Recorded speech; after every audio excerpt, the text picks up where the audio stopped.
legendary historical swords that actually exist. The Sword of Saint Galgano. The Sword of Saint Galgano can still be viewed in Montesiapie Chapel to prove his point. He drew his weapon and struck a nearby rock with all his force, fully expecting the blade to snap.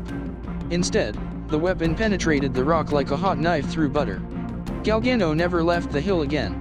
To this day pilgrims can see the cross-shaped sword of Saint Galgano, proven to date to the 12th century, embedded to its hilt in a jagged rock that protrudes from the center of the tile floor in the circular end of Montesiapie Chapel.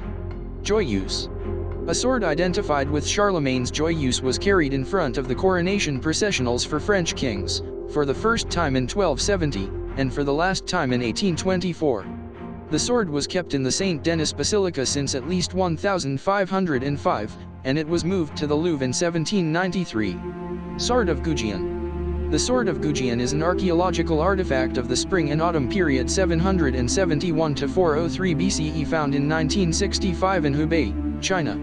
Forged of copper and tin, it is renowned for its unusual sharpness and resistance to tarnish rarely seen in artifacts so old.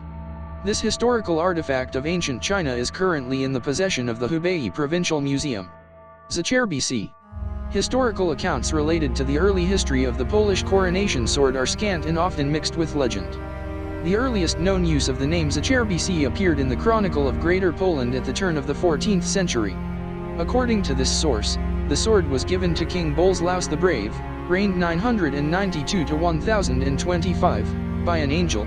Polish kings were supposed to always carry it in battle to triumph over their enemies. Sword of Osman. The Sword of Osman was an important sword of state used during the enthronement ceremony of the sultans of the Ottoman Empire. The sword was named after Osman I, founder of the Ottoman dynasty. The practice started when Osman I was girt with the sword of Islam by his mentor and father-in-law Sheikh Edbali.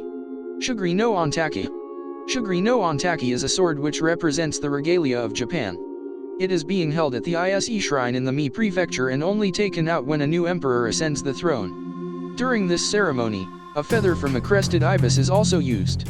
The last time the sword was taken out for ceremonial purposes, in 1995, the endangered status of the crested ibis caused worry that the ceremony would also eventually be impossible, so a stock of feathers from the crested ibis was gathered for use until the year 2013.